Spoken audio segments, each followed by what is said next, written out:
जय हिंद दोस्तों, welcome back my channel friends. Friend आज देखने वाले हैं 29 जनवरी के वेरी इंपॉर्टेंट करंट अफेयर्स जो अपकमिंग एग्जाम्स के लिए वेरी वेरी इंपॉर्टेंट होने वाले हैं। ठीक है, तो चलिए फ्रेंड स्टार्ट करते हैं 29 जनवरी के current affairs. Friend question number first very very important question है। ठीक है, ये क्वेश्चन आपको जरूर अपने एग्जाम में देखने को मिल सकता है। भ्रष्टाचार अवधारणा सूचकांक करप्शन परसेप्शन इंडेक्स सीपीआई 2021 में 180 देशों की सूची में भारत को कौन सा स्थान मिला है? 65, 75, 85 या 95? तो फ्रेंड आपको बताना राइट आंसर क्या होगा। राइट आंसर होगा ऑप्शन सी 85। तो करप्शन परसेप्शन इंडेक्स सीपीआई 2021 में भारत को 180 देशों में 85वां स्थान मिला है। ये 2021 के मुकाबले में सुधार आया है। पहले ये 86वां स्थान था, अब इस बारी 85वां स्थान है। ठीक है, अगर हम बात करें ये इंडेक्स को कौन जारी करता है, तो ट्रांसपेरेंसी इंटरनेशनल के द्वारा ये इंडेक्स जारी किया जाता है। ठीक है फ्रेंड्स, इसके अंदर टोटल 180 देशों को रखा गया है और जिसमें कुछ रैंकिंग स्कोर दिया जाता है 0 से 100 के बीच में। 0 सबसे भ्रष्ट देश होता है और वहीं 100 सबसे ज़्यादा जिसमें कोई भी भ्रष्टाचार नहीं होता है। तो इसके लिहाज से डेनमार्क फिनलैंड और न्यूजीलैंड ने 88 स्कोर किया, जिसके बिहाफ पे ये पहले रैंक पे रहे। वहीं भारत ने 40 का स्कोर किया और भारत 85वें स्थान पर रहा। ठीक है फ्रेंड्स, ये वेरी वेरी इंपॉर्टेंट इंडेक्स रहेगा, आपको ये ध्यान रखना है। ये आपके क्वेश्चन में जरूर देख आपके एग्जाम में जरूर देखने को मिलेगा। ठीक है, अगर मैं और इंपॉर्टेंट इंडेक्स की बात करूँ तो आपको दिखाता हूँ मैं, चलिए। तो फ्रेंड कुछ इंपॉर्टेंट इंडेक्स यहाँ पे और दिए गए हैं जिसमें भारत की रैंकिंग को दिखाया गया है। जैसे ग्लोबल ड्रग्स पॉलिसी इंडेक्स में 18वां स्थान भारत का है। जलवायु परिवर्तन प्रदर्शन सूचकांक में 10वां स्थान है, वेरी वेरी इंपॉर्टेंट, याद रखना फ्रेंड। और वहीं पे कि हेनरी पासपोर्ट इंडेक्स 83वां स्थान है। ठीक है, ये कुछ इंपॉर्टेंट यहाँ पे इंडेक्सेस दिए गए हैं, ये आप जरूर पढ़ लेना ताकि यहाँ से आपका कोई भी क्वेश्चन आए आप इजीली अटेम्प्ट कर लें, ये लिख के रख लेना। ठीक है, यहाँ से आपका एक आधा क्वेश्चन जरूर देखने को मिलेगा। सारे इंपॉर्टेंट इंडेक्स यहाँ पे दिए गए हैं। ठीक है, अगर हम बात करें ट्रांसपेरेंसी इंटरनेशनल्स की, तो इसकी स्थापना 1993 में हुई थी बर्लिन जर्मनी में। ठीक है, याद रखना, अगर यहाँ से कोई क्वेश्चन है तो इजीली अटेम्प्ट कर लें आप। ठीक है फ्रेंड्स, तो चलते हैं नेक्स्ट क्वेश्चन की तरफ। क्वेश्चन नंबर सेकंड देख लेते हैं। Friend question number second important question है ये भी। रामगढ़ विषधारी वन्य जीवन अभ्यारण्य को हाल ही में किस राज्य के चौथे बाघ अभ्यारण्य के रूप में अधिसूचित करने की घोषणा की गई है? तो वो कौन सा राज्य है जिसने रामगढ़ विषधारी वन्य जीव अभ्यारण्य को चौथा बाघ अभ्यारण्य के रूप में अधिसूचित करने की घोषणा की है? केरल, महाराष्ट्र, गुजरात या राजस्थान?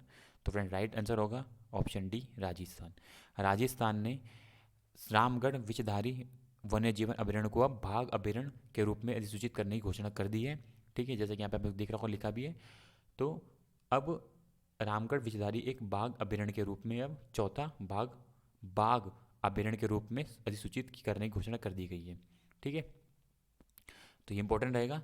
साथ में आपको ये पता रहना चाहिए कि जो टाइगर प्रोजेक्ट जो चलाया गया था फ्रेंड्स, वो 1973 में चलाया गया था। क्योंकि उससे पहले जो टाइगरों को जिस तरीके से उनको मारा जा रहा था या ख़त्म किया जा रहा था, उनकी वो विलुप्त होने की कगार पे आ गए थे। फिर भारत सरकार ने 1973 में ये बाघ संरक्षण अधिनियम लागू किया था, जिसके दौरान सारे बाघों को मतलब जितने भी मतलब हमारे जो बाघ से उनको प्रोटेक्शन दी जाएगी, उनको बचाया जाएगा, संरक्षण दी जाएगी। तो ये परियोजना लागू की गई थी। ठीक है, अगर हम बात करें राजस्थान की, राज्यपाल वहाँ के कलराज मिश्रा हैं, मुख्यमंत्री अशोक गहलोत हैं, वहाँ की राजधानी जयपुर है और वहाँ की कुछ मुख्य नदियाँ हैं लूनी, बानस, काली नदी, चंबल। इंपॉर्टेंट आपको याद रखना है, लूनी नदी काफ़ी बार एग्जाम पूछ लिया जाता है, तो ये नदी काफ़ी बार एग्जाम में आ जाती है। ठीक है फ्रेंड्स, अगर हम एक बार जोग्राफिकल लोकेशन की बात करें तो वो भी मैं दिखा देता हूँ आपको एक बारी। आप ये देखते हो तो जोग्राफिकल लोकेशन है जो राजस्थान इंटरनेशनल बॉडी पे बाउंड्री पे पाकिस्तान से बाउंड्री साझा करता है, यहाँ देख सकते हो। ठीक है, पूरी बाउंड्री लगाता है। ये पूरा जैसलमेर एरिया आप देख सकते हो, ये पूरा जैसलमेर एरिया है, वेरी वेरी इंपॉर्टेंट लोकेशन हमारी है। पूरा डेजर्ट एरिया है ये। यहाँ पे गुजरात से बाउंड्री टच करता है, मध्य प्रदेश से, उत्तर प्रदेश से, ठीक है, हरियाणा से और पंजाब से अपनी बाउंड्री साझा करता है। अगर इसकी राजधानी की बात करें, आपको दिख रहा होगा जयपुर, इसकी राजधानी ये यहाँ पे हैगी। ठीक है, जोग्राफिकल लोकेशन आपको जरूर देखनी चाहिए, एक अच्छी क्लियरिटी रहती है जोग्राफिकल लोकेशन से। ठीक है फ्रेंड्स, आप देख सकते हो इसकी बाउंड्री किस किस से साझा ये कर रहा है। ठीक है, अगर हम बात करें इम्पोर्टेंट जो बाघ अभ्यारण्य है राजस्थान के अंदर, तो एक बार वो भी देख लेते हैं फ्रेंड्स, चलिए। तो जैसा कि आपको फ्रेंड दिख रहा होगा, ये सारे इंपॉर्टेंट बाघ अभ्यारण्य यहाँ पे लिखे हैं। राजस्थान में मुख्य अन्य संरक्षित क्षेत्र जो है, मरुभूमि राष्ट्रीय उद्यान डेजर्ट नेशनल पार्क जैसलमेर में है, ठीक है, याद रखना। केवला देव राष्ट्रीय उद्यान, ये काफ़ी बारी एग्जाम में आता है, केवला देव राष्ट्रीय उद्यान, ये काफ़ी बारी एग्जाम में आता है, ठीक है। ये आपकी लोकेशन देख सकते हो इसकी, केवलादेव की, ये काफ़ी बार एग्जाम में आ जाता है, तो उसको याद रखना आपको। सज्जनगढ़ राष्ट्रीय उद्यान उदयपुर में है। और राष्ट्रीय चंबल, वेरी वेरी इंपॉर्टेंट, राष्ट्रीय चंबल अभ्यारण्य, क्योंकि ये राजस्थान, मध्य प्रदेश और उत्तर प्रदेश के त्रि जंक्शन पे है ये राष्ट्रीय चंबल अभ्यारण्य, वेरी वेरी इंपॉर्टेंट लोकेशन रहेगी, ठीक है, देख लेना एक बारी। और ये तो याद रखना केवलादेव, ये काफ़ी बार एग्जाम में आ जाता है, ठीक है फ्रेंड्स। चलते हैं नेक्स्ट क्वेश्चन की तरफ। Friend question number third, very very important. Brand finance 2022 global 500 report के अनुसार किसे ब्रांडिन 2022 में भी सबसे मूल्यवान ब्रांड के रूप में अपनी स्थिति बरकरार रखी है? तो फ्रेंड, ब्रांड्स जो है मतलब जितनी फेमस कंपनियां वर्ल्ड के अंदर, उन सबको मतलब उनमें जो टॉप 500 कंट्री कंपनीज होती हैं उनको बताया जाता है उनके ब्रांड्स के बारे में कौन सी इस टाइम सबसे ऊपर चल रही है। तो ये उस ब्रांड फाइनेंस रिपोर्ट जारी करती है 500 टॉप कंपनियों की पूरे वर्ल्ड में। तो उसके अंदर इस साल भी उसने अपना कब्जा जमा के रखा है, तो वो कंपनी कौन सी है फ्रेंड्स? तो राइट आंसर होगा ऑप्शन बी, एप्पल। एप्पल एक फिर से अगेन वही एप्पल कंपनी बनी है जिसने अभी तक इस बार भी अपने ब्रांड को उसी पोजीशन में बना के रखा है जो लास्ट लास्ट ईयर थी, ठीक है। तो पहली रैंकिंग पे इस साल भी एप्पल ने कब्जा जमा के रखा है, ठीक है। हाल ही में ब्रांड फाइनेंस 2022 ग्लोबल 500 रिपोर्ट के अनुसार एप्पल ब्रांड ने 2022 में भी सबसे मूल्यवान ब्रांड के रूप में अपनी स्थिति बरकरार रखी है। यह फाइनेंस ग्लोबल 500 रैंकिंग इतिहास में दर्ज की गई अब तक की सबसे अधिक ब्रांड वैल्यू है। इस लिस्ट में अमेजोन दूसरे और गूगल तीसरे स्थान पर है। आपको पता भी होगा कि एप्पल ने 3 ट्रिलियन अपनी वेल्थ कर ली है, 3 ट्रिलियन की उसकी वेल्थ हो चुकी है अब तक की, ठीक है। सबसे बड़ी कंपनी बन चुकी है पूरे वर्ल्ड में वो एप्पल, ठीक है। अगर हम वही बात करें, टिकटॉक एक ऐसा उभरता हुआ ब्रांड है जिसने 2021 में $8.7 बिलियन की ग्रोथ की थी, वहीं 2022 में $59 बिलियन की अमेरिकन डॉलर की ग्रोथ की है। तो टिकटॉक 18वें रैंक में रहा। सोचो, सबसे बड़ी बात, टिकटॉक ने इस ब्रांड सूची में 18वां स्थान प्राप्त किया है। वहीं अगर हम बात करें अपनी इंडिया की, तो टाटा समूह ने 78वें स्थान पर रही है। सोचो, $23.9 बिलियन के साथ टाटा समूह एक ऐसी कंपनी बनी है जो साउथ एशिया में जिसने 78वें स्थान इसमें हासिल किया है टॉप 500 के अंदर। तो वहीं टिकटॉक सोचो 18वीं रैंक पे है। तो ये देख सकते हो कितना ज़्यादा टिकटॉक का एक्सपेंशन हुआ है इन कुछ ही सालों के अंदर, ठीक है। जबकि भारत ने टिकटॉक को यहाँ पे बैन कर दिया है, ठीक है फ्रेंड्स। चलते हैं आगे। फ्रेंड, यहाँ पे टॉप 10 ब्रांड वैल्यू दे रखी है, आप देख सकते हो एप्पल, अमेजॉन, गूगल, माइक्रोसॉफ्ट, यहाँ पे वॉलमार्ट आपको दिख रहे होंगे। ये टॉप 10 ब्रांड्स हैं 2021 में, भी देख सकते हो ये वहीं के वहीं है। 2021 में भी, 21-22 में भी रैंक सेम रही, अमेजॉन की भी सेम रही और गूगल की भी सेम रही, वहीं माइक्रोसॉफ्ट की भी सेम रही। वॉलमार्ट ने अपनी यहाँ पे रैंक सुधारी है, पहले 6 पे था वो 5 पे आ गया है। तो ये टॉप 5, ये टॉप 10 आप जो भी देख सकते हो देख लेना। तो टॉप 1 आपको याद रखना है, एप्पल इस साल भी टॉप पर ही रही है टॉप ब्रांड्स के अंदर, ठीक है फ्रेंड्स। चलते हैं नेक्स्ट क्वेश्चन की तरफ। फ्रेंड क्वेश्चन नंबर फोर्थ, रूस, चीन, ईरान की नौसेना हाल ही में किस खाड़ी संयुक्त नौसैनिक अभ्यास चीरू 2022 आयोजन किया गया है? तो राइट आंसर होगा फ्रेंड्स ऑप्शन डी, ओमान की खाड़ी में, ठीक है। ओमान की खाड़ी में रूस, चीन, ईरान ने एक संयुक्त अ, नौसैनिक अभ्यास किया है ओमान की खाड़ी में, याद रखना। डिफेंस से रिलेटेड एक क्वेश्चन हो सकता है आपके एग्जाम के लिए। रूस, चीन, ईरान की सेना ने हाल ही में ओमान की खाड़ी में संयुक्त नौसैनिक अभ्यास चीरू 2022 आयोजित किया है, जिसका उद्देश्य तीनों देशों की सेनाओं के बीच व्यवहारिक सहयोग को गहरा करना। इस नौसेना अभ्यास में 140 युद्धपोत और लगभग 10,000 सैनिक कर्मियों के साथ 60 से अधिक विमान भाग लेंगे, ठीक है। वेरी वेरी इंपॉर्टेंट हो जाएगा। ये एक रूस का एक अपना एक स्ट्रेटजिकल एक पॉइंट है जो पूरे वर्ल्ड के अंदर ये इस तरीके की ये मिलिट्री एक्सेस ये कंडक्ट कराने वाला है। उन्होंने इसकी बात की घोषणा भी की थी। तो ये एक उनका एक स्ट्रेटेजिकल एक पॉइंट है, वो लेके चल रहे हैं इसको, ठीक है ना। तो ये देख सकते हो ओमान के अंदर चीरू 2022 रूस, चीन और ईरान के बीच ये अभ्यास हुआ है, ठीक है। तो फ्रेंड ये आप जोग्राफिकल लोकेशन देख सकते हो, ठीक है, जहाँ पे ये एक्सेस की गई है। गल्फ ऑफ ओमान आपको दिख रहा होगा, और ये पर्शियन गल्फ है, ठीक है। एक इंपॉर्टेंट चीज़ याद रखना, पर्शियन गल्फ और गल्फ ऑफ ओमान को जो स्टेट अलग करते हैं उसको हॉर्मूज बोलते हैं, जो यहाँ पे लोकेटेड है, ठीक है ना, हॉर्मूज, ठीक है। वेरी वेरी इंपॉर्टेंट लोकेशन रहेगी, याद रखना। हॉर्मूज जो है पर्शियन गल्फ और गल्फ ऑफ ओमान को अलग करती है। आपको कुवैत दिख रहा होगा ये रहा, ठीक है ना, ये कुवैत हो गया। ये यूनाइटेड अरब अमीरात यहाँ पे दिख रहा होगा, ये सऊदी हो गया। ये ईरान हो गया यहाँ पे, और ये इराक हो गया। ये पूरा मिडल ईस्ट का एरिया है पूरा। ओमान और यमन आपको यहाँ पे दिख रहा होगा, ये देखो। तो जोग्राफिकल लोकेशन को याद रखना, काफ़ी इंपॉर्टेंट होती है जोग्राफिकल लोकेशंस भी, ठीक है। चलते हैं फ्रेंड नेक्स्ट क्वेश्चन की तरफ। Friend question number 5 important question है। राष्ट्रपति रामनाथ कोविंद ने हाल ही में किस ओलंपिक गोल्ड मेडलिस्ट खिलाड़ी को परम विशिष्ट सेवा पदक से सम्मानित किया है? तो आप लोगों को पता होगा नाम, नीरज चोपड़ा, जिन्होंने ओलंपिक के अंदर गोल्ड मेडलिस्ट जीता था जेवलिन थ्रो के अंदर। तो वेरी वेरी इंपॉर्टेंट होगा ये, ठीक है। तो इनको परम विशिष्ट सेवा पदक से सम्मानित किया गया है राष्ट्रपति रामनाथ कोविंद के द्वारा, ठीक है। अगर हम इस पदक की बात करें फ्रेंड, ये पदक 1960 में इसको गठित किया गया था। ये शांति कला की सेवाओं के लिए ये पदक दिया जाता है। कानूनी रूप से गठित ये पदक सशस्त्र बलों को दिया जाता है, प्रादेशिक सेना को दिया जाता है, आरक्षित बल, सहायक और नर्सिंग जैसे कार्यों में रहते हैं उन लोगों को दिया जाता है, ठीक है। इस पदक से उनको सम्मानित किया जाता है। यह सर्वोत्तम युद्ध सेवा पदक के बराबर है, ठीक है। यह पद विभूषण से नीचे और महावीर चक्र से ऊपर है इस पदक को, ठीक है। अगर मैं इस पदक की आपको पिक्चर दिखाऊं तो चलिए दिखा देता हूँ एक बारी। देख सकते हो कुछ इस तरीके का ये पदक परम विशिष्ट सेवा पदक है। ये फ्रंट होता है और इसकी ये बैक साइड की पिक्चर है, ठीक है फ्रेंड। ध्यान रखना, कभी पूछ ले तो आपको याद रखना है। नायाब सूबेदार, यह भारतीय सेना में एक रैंक है। नायाब सूबेदार जूनियर कमीशन अधिकारी हैं। उनके पद लेफ्टिनेंट से कम और हव हविदारों से ऊंचे होते हैं, हवलदारों से ऊंचे होते हैं, ठीक है। तो इस पद से उनको नवाजा, ये पद उनके पास आएगा, ठीक है। भारत में सैन्य पुरस्कार अब शांति कला में परम विशिष्ट सेवा पदक है, अति विशिष्ट सेवा पदक है और विशिष्ट सेवा पदक है। अगर हम बात करें, ये कुछ पदक हैं, पदक के नाम हैं, ठीक है। याद देख लेना, पढ़ लेना एक बार ये, ठीक है फ्रेंड्स। चलते हैं नेक्स्ट क्वेश्चन की तरफ। फ्रेंड क्वेश्चन नंबर 6 है। मरक्कर अरेबिंद लिंते सिंगम और किस इंडियन मूवी को ऑस्कर 2022 के लिए शॉर्ट लिस्टेड किया गया है?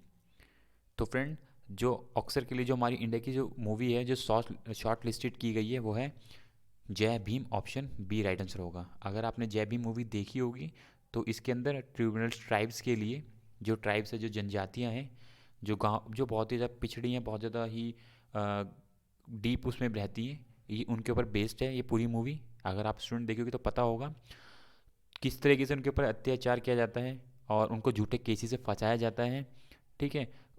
उसके ऊपर ये बेस्ड है मूवी। कहते हैं ये एकदम रियल स्टोरी पे बेस्ड है। 1990 में कुछ ऐसी घटना हुई थी जिनमें ट्राइब्स को फेक केसेस से फंसा फंसा के उनके ऊपर केसेस लगाए गए थे।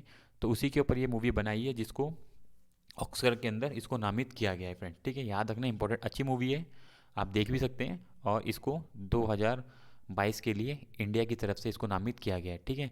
तो अगर बात करें जय Bhim, mother Teresa, mother India, सलाम बॉम्बे और लगान के बाद ऑस्कर के लिए नामित होने वाली चौथी भारतीय फिल्म है, ठीक है। याद रखना, इंपॉर्टेंट रहेगा, ठीक है।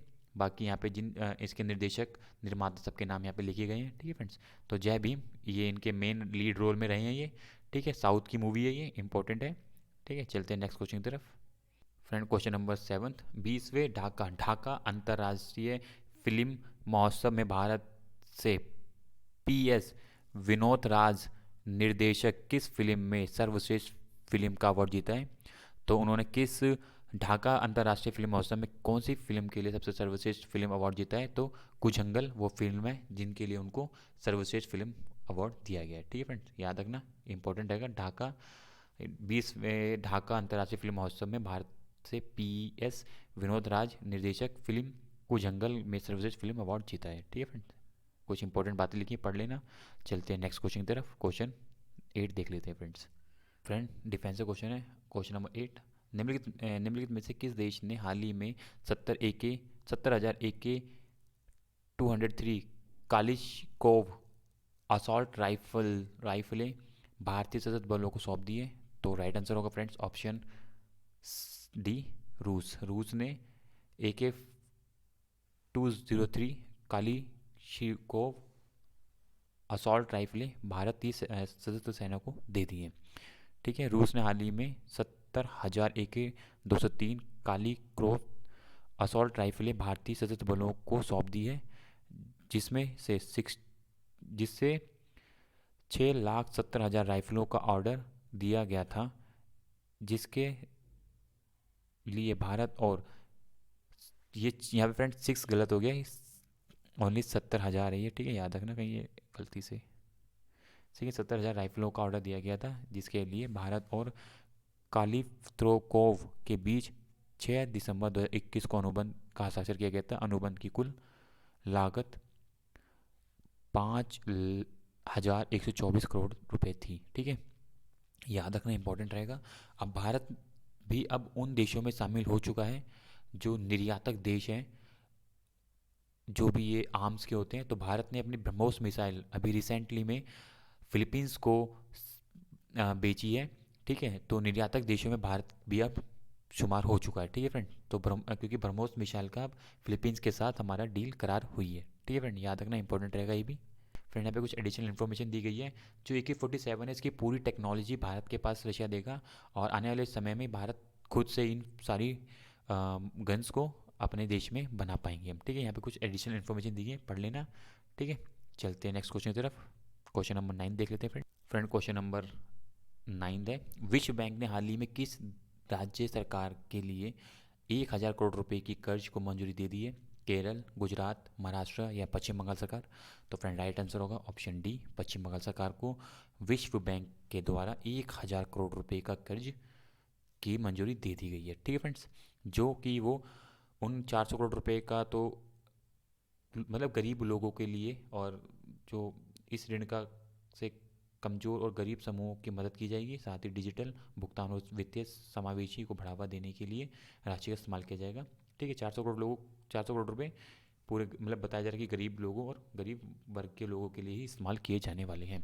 ठीक है, वेस्ट इंपॉर्टेंट क्या रहेगा कि West Bengal building state capability for inclusive social protection operation के तहत इस ऋण को मंजूरी दी गई है। ठीक है, अगर हम बात करें कुछ इंपॉर्टेंट फैक्ट्स की, तो राज्यपाल वहाँ के केसरी नाथ त्रिपाठी वगैरह राज्यपाल है। मुख्यमंत्री ममता बनर्जी तृणमूल कांग्रेस से आती हैं वो। वहाँ की राजधानी कोलकाता है। सबसे इंपॉर्टेंट वहाँ की नदियाँ, हुगली नदी को याद रखना है, वेरी वेरी इंपॉर्टेंट नदी है। सबसे ज़्यादा इसी नदी से वहाँ पे बाढ़ जैसी स्थिति बन जाती है। तो हुगली नदी वेरी वेरी इंपॉर्टेंट वहाँ की इंपॉर्टेंट नदी है। अगर हम बात करें जोग्राफिकल लोकेशन की, तो एक बार देख लेते हैं। पश्चिम बंगाल की ये जोग्राफिकल लोकेशन है। झारखंड, बिहार, सिक्किम और असम से ये अपनी सीमा साझा करता है, साथ में उड़ीसा। तो तकरीबन आप देखोगे तो 5 राज्यों के साथ ये सीमा साझा करता है। वहीं इंटरनेशनल बॉडी इसकी नेपाल, भूटान और बांग्लादेश के साथ है, और सबसे बड़ी इंटरनेशनल बॉडी भी बांग्लादेश के साथ हमारी लगती है। ठीक है, तो वेरी वेरी इंपॉर्टेंट ये सब लोकेशंस है, याद रखना। यहाँ से काफ़ी बारी क्वेश्चन आ जाते हैं। आप देख सकते हो कोलकाता की लोकेशन, जो कोलकाता आप दिख रहा होगा आपको बीचों बीच, यहाँ पे कोलकाता है। तो ये वेरी वेरी इंपॉर्टेंट लोकेशंस हैंगी फ्रेंड। ठीक है, चलते हैं नेक्स्ट क्वेश्चन की तरफ। फ्रेंड क्वेश्चन नंबर 10, निम्नलिखित में से किस मंत्रालय ने हाल ही में ओपन डेटा वीक की घोषणा की है? तो फ्रेंड राइट आंसर होगा ऑप्शन डी, केंद्रीय आवास और शहरी मामलों के मंत्रालय ministry of housing and urban affairs ने ओपन डेटा वीक बनाने की घोषणा की है फ्रेंड। ठीक है, याद रखना। ठीक है, अगर हम बात करें ministry of housing and urban affairs की, तो इसके करंट में जो मंत्री है वो है हरदीप सिंह पुरी, आपने देखा भी होगा। और 2004 में इसमें आवास और शहरी मूल्यन मंत्रालय स्वतंत्र हुआ था, फिर बाद में 2017 में फिर से इसका विलय कर दिया गया। ठीक है, तो याद रखना, वेरी वेरी इंपॉर्टेंट रहेंगे ये 10 क्वेश्चन। इसी तरह के फ्रेंड क्वेश्चंस के लिए बेल आइकन को क्लिक करें, ताकि आपको time to time important current affairs मिलते रहें। तो चैनल को सब्सक्राइब करना ना भूलें, बेल आइकन को क्लिक करना ना भूलें, आपको time to time important current affair update मिलती रहें। ठीक है फ्रेंड्स, तो thank you friend watching my video, bye bye, thank you.